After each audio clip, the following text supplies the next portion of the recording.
Hi, Kilmeny. So how important is Saudi-U.S. support for these safe zones, and how much does Trump actually expect Saudi and other Gulf states to contribute? Well, absolutely, Andrea. Certainly the agreement between these two leaders on this phone call signals a shift in their strategy when it comes to the war in Syria. Saudi Arabia at the beginning of this conflict had taken a much more active role supporting the opposition, but as they became embroiled in the war in Yemen and as Russia's involvement increased in helping the Assad regime, their goals on the ground shifted a bit. Now, he and U.S. President Donald Trump have agreed to set up these safe zones in Syria as well as Yemen, and that very much goes with Donald Trump's goal to stemming the flow of refugees, a campaign promise he had made throughout the campaign time.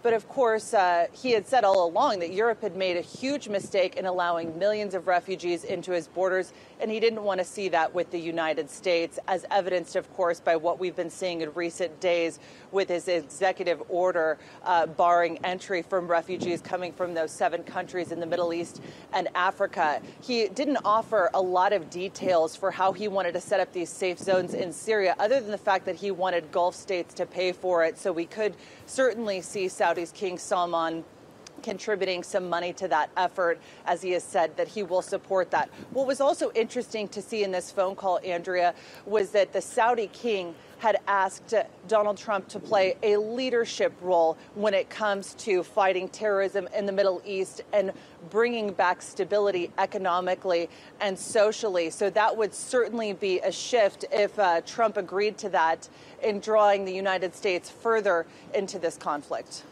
Yeah, it's interesting how very little is still being said about how these safe zones that they're very insistent on will actually work logistically and who will be responsible for protecting them in the air and on the ground.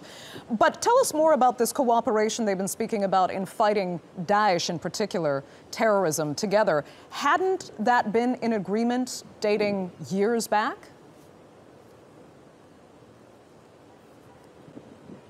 Well, you know, Andrea, we do know this. He is expected, Donald Trump, to commission a plan to the State Department and the Pentagon. They'll have 90 days to come up with this plan.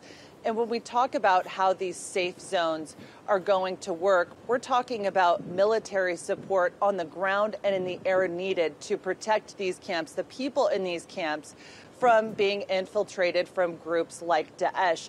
Of course, this is a huge departure from his predecessor, President Barack Obama, who had essentially said that he wanted to avoid creating a safe zone in the air and also a buffer zone on the ground to draw the United States further into the conflict. Turkey does support safe zones all along. They believe Jarablos, as part of Operation Euphrates Shield, is a great example of that. So they do have Turkey's support on this going forward. Okay. Kilmeny Duchardt there live in Gaziantep. Thanks so much for that.